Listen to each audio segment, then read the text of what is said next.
प्रदेश पुनः चर्चा में। ज्ञानवापी मस्जिद का मसला हो या ताजमहल का मसला हो या प्रशासन का मसला हो,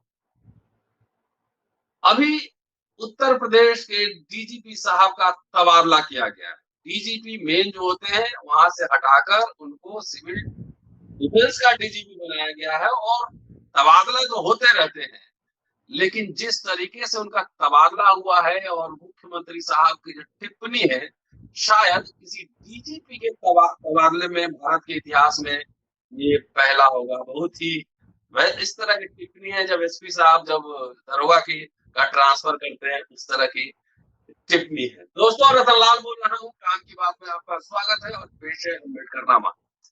इन तमाम मुद्दों पर बातचीत करने के लिए पुनः एक बार हमारे साथ इलाहाबाद से वरिष्ठ पत्रकार संपादक जेपी सिंह साहब मौजूद हैं और उनसे जानना चाहेंगे कि क्या ये सिर्फ तबादला है, अफसरशाही पे नकेल कसने की कवायद है या मामला कुछ और है। गोयल साहब वैसे डीजीपी थे।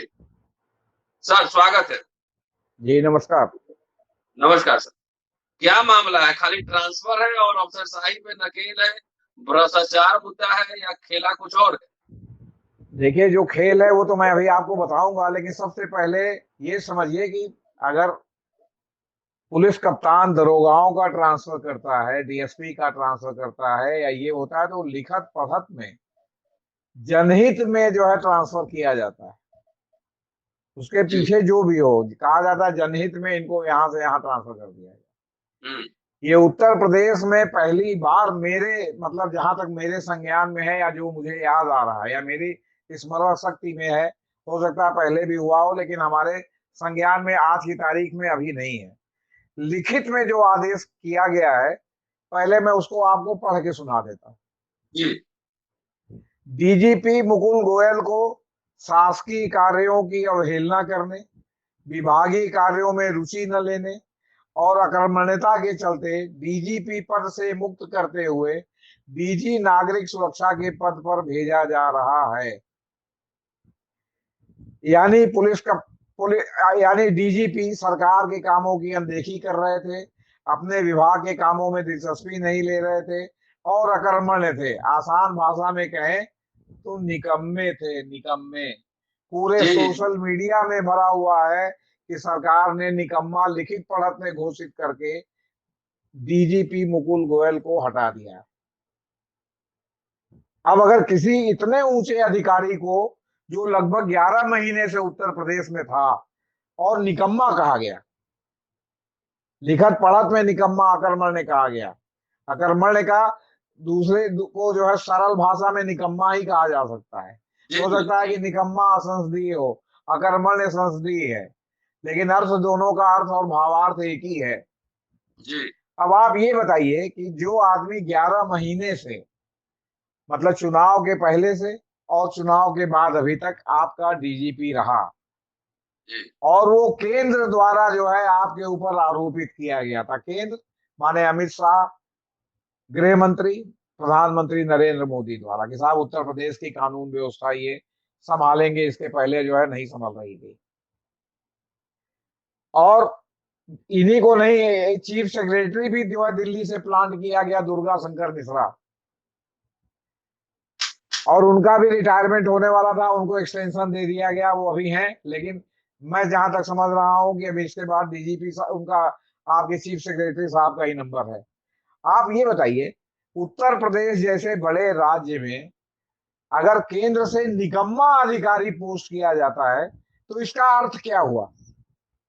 इसका सीधा सा अर्थ कोई अंधा भी बता देगा, जो राजनीति की समझ नहीं रखता वो भी बता देगा कि भाई किसी निकम्मे अधिकारी को किसी जगह आप महत्वपूर्ण इस तरह उत्तर प्रदेश भर के पुलिस के ऊपर बैठा देंगे, तो इसका मतलब क्या हुआ?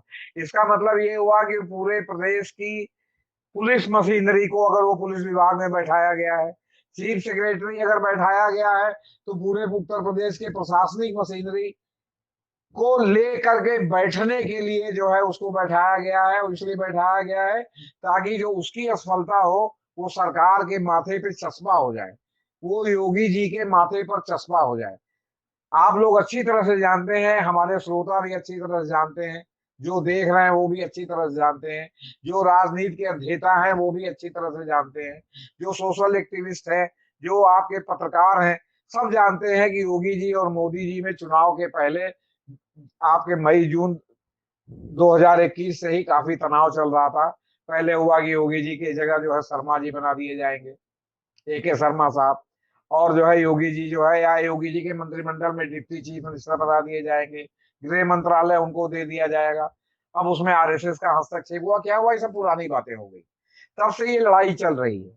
अब इस बार जब उत्तर प्रदेश में योगी जी की अध्यक्षता में जो है चुनाव या नेतृत्व में उत्तर प्रदेश में चुनाव जीता गया, उसमें भले मोदी जी ने भी चुनाव प्रचार किया हो, लेकिन उसके बाद योगी जी का नाम निर्विवाद रूप से नए मुख्यमंत्री के रूप में चयनित किया गया। लेकिन अभी मैं 3 दिन पहले अपने पुराने मित्रों से मिलने हाई कोर्ट गया था। हाई कोर्ट में तमाम बहुत वरिष्ठ लोग मिले और आपस में वहां विस्परिंग कैंपेन एक चल रहा है वकीलों के बीच में। और ये उस दिन बहुत ज्यादा चला जिस दिन अजय मिश्रा उत्तर प्रदेश के एडवोकेट जनरल बनाए गए। पहले उसके पहले राघवेंद्र सिंह थे। तो योगी पर आरोप लग रहा था कि योगी ने एक जो है ठाकुर को जो है उत्तर प्रदेश का एडवोकेट जनरल बना दिया, आपकी बार ब्राह्मण को बनाया। तो बड़ा एक अजीब टाइप का सन्नाटा है, क्योंकि तब पंडित जी लोग मुखर होके कह रहे थे कि साहब राजपूत को बना दिया, क्योंकि उत्तर प्रदेश में राजपूत और ब्राह्मण बहुत डिवाइड है। भले भाजपा के साथ एक हो, लेकिन मुख्यमंत्री के चलते राजपूत ब्राह्मण बहुत डिवाइड है उत्तर प्रदेश। तो लोगों ने कहा कि साहब अरे क्या है, 24 तक तो वही है योगी जी, 22 चल ही रहा है, 2 साल और है।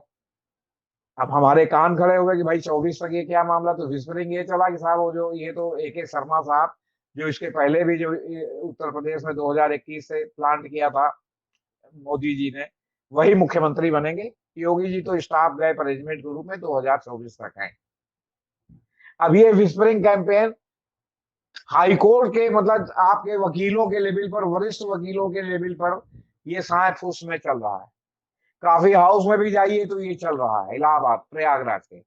हम और जगह के बारे में नहीं कहते, लेकिन कहते हैं ना कि समाज, वो साहित्य समाज का दर्पण है, उसी तरह काफी हाउस, आपके बार एसोसिएशन, जो चाय की चट्टियां हैं, ये भी समाज का दर्शन है कि वहां क्या चल रहा है, इसकी चर्चा आपस में खूब नमक मिर्च के साथ होती है। अब इस परिस्थितियों में इस विस्परिंग कैंपेन को जब JP सिंह को पता चल गया और तमाम लोगों को पता चल गया, तो क्या मुख्यमंत्री जी को नहीं मालूम हुआ होगा कि विस्परिंग चल रहा है, ये भी बना दिए गए हैं, 2024 में हटाए जाएंगे। कहने का तात्पर्य मेरा सिर्फ इतना है कि दिल्ली और लखनऊ की खींचतान जारी है। और जिस तरह पिछले दिनों खबर आई थी कि मंत्रिमंडल की बैठक में एक वरिष्ठ मंत्री, जिन्हें नितिन गडकरी बताया गया, उन्होंने साफ साफ कह दिया था कि जो है तुम हमें हटा नहीं सकते मुख्यमंत्री, प्रधानमंत्री जी। हटाना चाहते हो तो हटा के देखो, मैं तुम्हारी सरकार गिरा दूंगा। 273 MP का या 253 MP का हमारे पास सपोर्ट है। ये बैकग्राउंड देखिए। इसके बाद जो अमेरिका की एक संस्था ने दिया है साहब, बहुत ज्यादा जो है यहाँ धार्मिक उसका जो है उल्लंघन हो रहा है, और उसमें जो है इनके उनके ऊपर प्रतिबंध लगाया जाए। उसमें हम लोगों ने चर्चा भी की थी कि प्रतिबंध लग सकता है। इन सब बैकग्राउंड में देखिए, तो ये जो आपके हटाए गए DGP, और DGP को हटाए जाने के साथ जो विशेषण लगाया गया, निकम्मा, अकर्मण्य, बेअदब, ये जो लगाया गया, ये मतलब इतने सीनियर IPS अधिकारी के लिए, आप देखते होंगे कि जब हाई कोर्ट और सुप्रीम कोर्ट किसी अधिकारी के खिलाफ स्ट्रक्चर माने कड़ी टिप्पणी करता है या निंदात्मक बात कहता है, तो अगर हाई कोर्ट ने कहा तो सुप्रीम कोर्ट लोग क्यूरेटिव पिटीशन लेके जाते हैं कि साहब इसको हटा दिया जाए। ये या सरकार के खिलाफ कहता है तो उसको हटाने के लिए जाते हैं, और कोर्ट कभी हटाता है कभी नहीं हटाता। लेकिन अब जो उत्तर प्रदेश सरकार ने जो इनको विशेषण के साथ हटाया है, अब अगर इसमें केंद्र सरकार भी इनको कोई बहुत बढ़िया पद दे के बहुत ऊंचे पर बैठा है, तो भी किरकिरी किसकी होगी? प्रशासन की होगी ना, या जो डबल इंजन की सरकार की है कि एक इंजन कह रहा है कि ये पुर्जा खराब है, और दूसरा इंजन उसी पुर्जे को जो है क्या कहते हैं राफेल जेट में लगा दे रहा है, राफेल विमान में लगा दे रहा है, वही पुर्जा की नहीं, पुर्जा बहुत अच्छा है। तो कोई दोनों में से एक गलत हुआ कि नहीं हुआ? जी। या तो ये गलत, एक इंजन गलत हुआ या दूसरा इंजन गलत हुआ। तो कहने का मतलब है कि इससे बहुत ही ज्यादा आप ये समझिए कि भद्द पिटी है, और ये बात फिर खुल करके सामने आ गई है कि दिल्ली और लखनऊ के बीच में भले योगी जी दोबारा मुख्यमंत्री बन गए हो, सब कुछ ठीक नहीं है। तो जब ये हाई कोर्ट में बात चली कि साहब हटाए जाएंगे, तो उसमें एक और विपक्ष था, उसने कहा ये बिल्कुल गलत अफवाह फैलाई जा रही, 2024 में तो मोदी जी ही रहेंगे या उनकी जगह गडकरी बन जाएंगे या उनकी जगह योगी जी को संघ ले आएगा। इस घटना ने, जिस तरह योगी ने खुलेआम तीर चला दिया है या मिसाइल दाग दी है आपके केंद्र की पसंद के जो है डीजीपी को हटाने से, तो इससे तो सीधे सीधे है कि योगी ने मोदी जी को चैलेंज कर दिया कि तुम्हारे आदमी को हमने हटा दिया, जो तुम्हें करना हो कर लो। या इसमें आरएसएस का भी आशीर्वाद योगी को प्राप्त हो कि हाँ भाई खुले हाँ हाथ से काम करो। अब वो आदमी नहीं काम कर रहा है या सरकार को बदनाम कर रहा है, या 2024 में इलेक्शन है, या उसके ऊपर आरोप है कि सपा से मिला हुआ है, तो हटा दो। हटाने में जो ये विशेषण का प्रयोग हो गया ना, क्रक्स ऑफ द पॉइंट यही है आप सरकार, ये जो विशेषण लग गए, अकर्मण्य माने निकम्मा, किसी अधिकारी को निकम्मा कह के हटाया जाए, तो आप ये समझिए कि पूरे उसके कैरियर में चाहे जितना उसका कलेक्टर रोल बढ़िया हो, एक कलेक्टर रोल में लिख गया कि सरकार ने अपने आदेश में इसे निकम्मा कह के हटाया। जी सर, तो ये खाली इन्हीं का ट्रांसफर है कि ये कोई सीरीज चलेगी जिसका इसका नीचे तक इसका प्रभाव दिखेगा? इसका नीचे तक प्रभाव दिखेगा सर। जो नया डीजीपी आएगा वो अपने हिसाब से पुलिस कप्तान जो है वो हो सकता है मतलब चुने, योगी जी के मतलब सलाह सलाह से ही चुनेगा। जिलों के पुलिस कप्तान बदल सकते हैं, जिलों के पुलिस कप्तान बदलेंगे तो जिलों के जो थाने का सिस्टम है वो बदलेगा, वहां भी तमाम दरोगा इधर से उधर हो सकते हैं। अभी तो आपसे बता रहे हैं कि उत्तर प्रदेश में ये स्थिति है, दुर्गा इनके कार्यकाल में रही है, मुकुल गोयल जी के, कि जो 2 स्टार वाले उप निरीक्षक हैं, उप निरीक्षक सब इंस्पेक्टर, उनको इंस्पेक्टर थाना दे दिया जा रहा है, और इंस्पेक्टर लाइन में जो है वो क्या कहते हैं आपके वो मक्खी मार रहे हैं। जबकि नियमतः जो इंस्पेक्टर रैंक का थाना है उसको इंस्पेक्टर उपलब्ध है, तो इंस्पेक्टर को ही दिया जाना चाहिए। लेकिन अब जी। कप्तान साहब की पसंद, और कप्तान साहब की पसंद है तो ऊपर जो डीजीपी है उनको भी कोई एतराज नहीं है। हो सकता है ये सिस्टम बदले कि इंस्पेक्टर थाना इंस्पेक्टर को ही दिया जाए, चाहे आप पसंद करते हो या ना करते हो। अगर इंस्पेक्टर उपलब्ध है तो सब इंस्पेक्टर को थाना क्यों दे रहे हैं? उसमें समथिंग फिशी, या तो आप जातिवाद के आधार पर दे रहे हैं, या आप जो है वो क्या कहते हैं सुविधा शुल्क के आधार पर दे रहे हैं, कुछ ना कुछ तो है ना। या आप जो है जो वहां के जनप्रतिनिधि हैं, सरकारी सरकार के जो मतलब सरकारी पक्ष के जो एमएलए एमपी हैं उनके कहने पर दे रहे हैं कि आप सब इंस्पेक्टर को इंस्पेक्टर थाना दे रहे हैं। आप सब इंस्पेक्टर को इंस्पेक्टर थाना देंगे तो पुलिस बल में आधा मनोबल तो इसी तरह गिर जाएगा, क्योंकि बाकी जिन सब इंस्पेक्टर को नहीं मिलेगा उनको लगेगा कि हम ये पद खरीद नहीं पा रहे हैं, या हम जात के हिसाब से फिट नहीं है, और इंस्पेक्टर को लगेगा कि साहब हम इंस्पेक्टर हो गए, यही हमारी गलती हो गई, सब इंस्पेक्टर होते थाना मिल जाता। तो ये बदले जाने से तो बहुत चीजें बदलेंगी, लेकिन सबसे बड़ी बात है कि ये केंद्र के मुंह पे ये एक प्रकार से तमाचा है उत्तर प्रदेश सरकार का, कि उसके जी। द्वारा भेजे गए अधिकारी, और वो भी मुख्यमंत्री की नापसंद के, और उस अधिकारी को जो है मुख्यमंत्री ने इस तरह सरकार ने निकाला, अकर्मण्य निकम्मा कह के। तो इसका क्या मतलब हुआ, आप बताइए, खुद ही बताइए।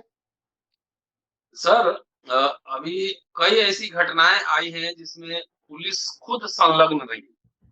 ताजा मामला चंदौली का है। जी गोरखपुर का भी मामला था। कई मामले हुए हैं, गुप्ता जी थे, पीयूष गुप्ता शायद, जहां तक मुझे याद है। एक जी मिश्रा जी का ही मामला। तो इस तरह कई घटनाएं उत्तर प्रदेश से आई हैं जिसमें जी पुलिस खुद संलग्न है। जी। तो क्या ये फेरबदल से कुछ योगी जी वाकई कुछ ठीक करना चाहते हैं कि खाली ये दिल्ली को आंख दिखा रहे हैं? नहीं नहीं सर, ऐसा है ना कि इस बार योगी जी बदले हुए हैं। अच्छा। योगी जी के बारे में मीडिया में भी कहा जा रहा है, सोशल मीडिया में भी कहा जा रहा है कि इस बार कुछ बदले बदले सरकार नजर आ रहे हैं। अच्छा। पिछली बार की तरह जिस तरह इन्होंने सरकार चलाया था, इस बार बहुत फूंक फूंक के कदम उठा रहे हैं। हम्म। और तमाम नौकरशाही में भी जो अभी तक फेरबदल किया है इन्होंने, तमाम ये किया है तो सब वो प्रशासनिक दृष्टि से किया है, उस दृष्टि से नहीं किया। अब आप यही देखिए, एडवोकेट जनरल हाई कोर्ट में सरकार का सबसे बड़ा प्रतिनिधि होता है, और राघवेंद्र सिंह जो आरएसएस कैडर के व्यक्ति थे, जिनको आरएसएस कैडर की वजह से उत्तर प्रदेश का महाधिवक्ता बनाया गया था, अब की बार राघवेंद्र सिंह को हटा के एक ब्राह्मण अजय मिश्रा को जो है इन्होंने बना दिया। वो भी अजय मिश्रा का कार्य क्षेत्र सुप्रीम कोर्ट है दिल्ली, वो अब उत्तर प्रदेश के महाधिवक्ता होंगे। तो जो योगी पर आरोप लग रहा था कि साहब ये जो है ठाकुरवाद चला रहे हैं, इतने बड़े पद पर ब्राह्मण की नियुक्ति कर दी उन्होंने। तो कोई न ये कोई तो सोच आपसी विचार। घरेलू मामला है सर, ठाकुर ब्राह्मण का, उसे कोई पिछड़ा, कोई दलित, कोई नहीं बनावे नहीं तो नहीं, समझ में। आप एक बात जान लीजिए, बहुत ही घृणा का मामला है। और ब्राह्मणों के बारे में ये मशहूर है कि जब वो किसी शक्तिशाली ठाकुर के सामने पढ़ते हैं तो अपने को सुदामा घोषित कर देते हैं, याचक। और जब वो भाव में रहते हैं तो अपने को परशुराम घोषित कर देते हैं। अच्छा। परशुराम की क्वालिफिकेशन कोई बाबा की नहीं है। परशुराम की क्वालिफिकेशन है कि 21 बार उन्होंने पृथ्वी को क्षत्रियों से विहीन कर दिया था, इसलिए परशुराम फरसा, है। फरसा से, जी। फरसा से, हाँ, फरसा फरसा से। से। हाँ, क्योंकि सहस्त्रबाहु से उनकी लड़ाई थी, और जो है वंशी क्षत्रिय थे उनको 21 बार उन्होंने नेस्तनाबूद कर दिया। हम गलती या सही से अग्निवंशी हैं, अग्नि से क्षत्रिय पैदा हुए थे, एक ब्राह्मणों ने ही पैदा कराया था, उससे जेपी सिंह जो क्षत्रिय है परमार वंश के, वो अग्निवंशी क्षत्रिय हैं। तो हम वो है वंशी नहीं है, इसलिए हम 21 वाले में नहीं है कि जो 21 बार नष्ट हुए थे। तो अच्छा, ये उसमें नहीं थे। क्वालिफिकेशन है। इसलिए आपस में पुष्यमित्र शुंग ने ही इतना बड़ा विष बो दिया है समाज में कि आप हम्म। ये समझ लीजिए कि वो विष जो है वो जब तक पाखंड, जब तक आपका धर्मांधता, और जब तक क्षत्रियों में ब्राह्मणों को अपने से श्रेष्ठ मानने की भावना बनी रहेगी, तब तक वो खत्म होने वाला नहीं है। अच्छा जी। सर, ये अगर इतना सबले सबले वो लखनऊ यूनिवर्सिटी में एक दलित प्रोफेसर को धमकाया है, जान से मारने की धमकी दी है, गाली गलौज भी हुआ है वहां पर, जी। इसमें मुख्यमंत्री जी कोई संज्ञान नहीं ले रहे हैं, गवर्नर कोई संज्ञान नहीं ले रही। कहाँ संज्ञान ले रहे हैं? संज्ञान लेते तो अब तक कोई कार्रवाई करते। यहाँ तो भाई इसीलिए तो सबको कह खुश रहे हैं, रख। ब्राह्मण क्षत्रियो का जो मसला है वो आपसी घरेलू मसला है। नहीं लेकिन नहीं नहीं, यहाँ ऐसा दलित। कुछ नहीं नहीं, ऐसा कुछ नहीं है। ये पार्टी का मसला जोड़िए इसमें, ब्राह्मण और क्षत्रिय का मसला मत जोड़िए। आपको, अगर आप ये बात कह रहे हैं तो आपको याद होगा कि उज्जैन के एक प्रोफेसर को विद्यार्थी परिषद के लड़कों ने पीट पीट के मार डाला था, हम्म। उज्जैन विश्वविद्यालय के। ये शिवराज सिंह सवरवाद। चौहान के, हाँ, सब बर्बाद पहले ही कार्यकाल के दौरान आपसे बता रहे हैं। जी। और शिवराज सिंह चौहान ने इतनी लचर तफ्तीश कराई, इतना कराया कि सारे लोग अदालत से छूट गए, जो कि जी। बाकायदे जो है आपके क्या कहते हैं उसके ऊपर थे। इसमें ब्राह्मण ठाकुर का व्यक्तिगत मामला नहीं है। अगर वो मारने वाले भाजपा के कार्यकर्ता होंगे, आपके विद्यार्थी परिषद से जुड़े होंगे, तो जब तक आरएसएस नहीं कहेगा तब तक मुख्यमंत्री कुछ नहीं करेंगे। हम्म। इतनी जो है पार्टी की जो जो दलगत सांप्रदायिकता है वो एक जगह पर है, और दलगत सांप्रदायिकता में जो आपस में ब्राह्मण ठाकुर वैश्य शूद्र है वो एक जगह पर है। ये सब हम्म। चीजें मतलब जहां वो है वहां सब एक है, जहां आपस में है वहां जो है वो जूता लात हो रहा है। हम्म। जी। यहाँ मामला चलिए, ये तो है। कुल मिलाकर योगी जी 5 साल का अनुभव हो गया है, और अगले प्रधानमंत्री का की तैयारी भी कर रहे हो, इसलिए दिल्ली को बीच बीच में आंख दिखाते रहते हैं, यही बात है। नहीं, अब आप ये बताइए, जो विस्पर कैंपेन चल रहा है, विस्परिंग चल रही है कि योगी जी 24 तक ही हैं, ये निश्चित रूप से योगी के लोग तो नहीं विस्परिंग कैंपेन कर रहे होंगे। और हम्म। आपको मालूम होगा कि अफवाह फैलाने में अगर भारतवर्ष में कोई एक संस्था सर्वोच्च शिखर पर है तो वो संघ है। आपके जी। मुलायम सिंह ने गोली चलवाई थी अयोध्या में, 12 या 14 लोग मरे थे, लेकिन आज तक है कि कहीं 3,000 मरे थे, कहीं 4,000 मरे थे। आधे घंटे के अंदर पूरे देश भर में फैल गया विस्पर, मतलब विस्परिंग से कानों कान फैल गया, 4,000 मुलायम सिंह ने मरवा दिए। सरयू का पानी लाल हो गया, सरयू में इतनी लाशें जो है दफन कर दी गई। बाद में जब आपके जो है हिंदू ने और फ्रंट लाइन ने इस पर सर्वे किया, इनसे पता पूछ पूछ के कि कौन कौन मरा, तो एक 12 या 14 आदमी का नाम सामने आया, जिसमें कोठारी बंधु भी थे, 2 बच्चे थे कोठारी वाले। वो जो जी। 400 4,000 वाला आदमी, अब आप कहीं सुनते भी नहीं होंगे कि मुलायम सिंह ने 4,000 आदमी मरवा दिया। सरयू का पानी लाल हो गया, ये सब सुना था ना आपने? तो ये जी। सब जी। अफवाह किसने फैलाई थी? अफवाह फैलाने में इनका कोई मुकाबला नहीं है, आपसे बता रहे। अब चलिए आप सर। वहीं का देख लीजिए, काठमांडू का राहुल गांधी एक शादी में गए, वहां एक फंक्शन में शामिल थे, पता नहीं कौन कौन सी फोटो डाल के, और राहुल गांधी के बारे में हो गया कि साहब वहां ये जो है दारू पी रहे थे, वहां नृत्य कर रहे थे। बाद में आया कि तो सब फर्जीफिकेशन था, इनके आईटी सेल का कमाल था। तो सवाल इस बात का है कि इस तरह के रोज तमाम जो है वो आपके फैक्ट्स को बिगाड़ बिगाड़ करके जो है सोशल मीडिया पर इनकी एजेंसियां डाल रही हैं। अगर आप उन एजेंसियों के चक्कर में पड़ जाए तो आपको लगेगा कि जो है ताजमहल जो है क्या कहते हैं आपके तेजो महालय था, शंकर जी का मंदिर था। तो कुछ भी लग सकता है आपको। आपको लगे कि साहब इलाहाबाद हाई कोर्ट जो है ये मंदिर तोड़ करके बना है। सुप्रीम कोर्ट जो बना है वो जो है मस्जिद के ऊपर सुप्रीम कोर्ट बना दिया गया है दिल्ली में। कुछ भी लग सकता है। तो जी। ये अफवाह फैलाने में माहिर है। तो सवाल इस बात का है कि ये आप इस पे अलग से चर्चा करेंगे नहीं करेंगे। तो। मेरा सिर्फ ये कहना है कि आपने एक बात हवा में छोड़ी, दूसरे ने दूसरी बात फिजिकली करके दिखा दी। जी। इसमें दोषी दोनों है, इसमें अकेले योगी का योगदान नहीं है। ये आपस का सत्ता संघर्ष इंटर पार्टी प्रॉब्लम है ये जो है। इससे बाकी उत्तर प्रदेश की जनता से कोई लेना देना नहीं। हाँ, भक्तों को हो सकता है कि जो ठाकुर भक्त होंगे उनको दिक्कत होगी, जो बनिया भक्त होंगे उनको दिक्कत होगी, जो ब्राह्मण भक्त होंगे उनको दिक्कत होगी। लेकिन वो अपनी पार्टी में ही दिक्कत है, ये इसका पब्लिक में दिक्कत नहीं है। जी। ठीक है सर, शुक्रिया सर। और अगले एपिसोड में आपसे हम बात करेंगे उत्तर प्रदेश के बहुत ही गर्मा गर्म मुद्दे पर ही। शुक्रिया सर। और दोस्तों, जेपी सिंह साहब हैं, लगातार बेबाक बोलते हैं, ये सिर्फ एक तबादला नहीं है, संकेत बहुत कुछ और है। शुक्रिया, पूरा देखते रहिए और शेयर करते रहिए। Thank you sir. जी नमस्कार।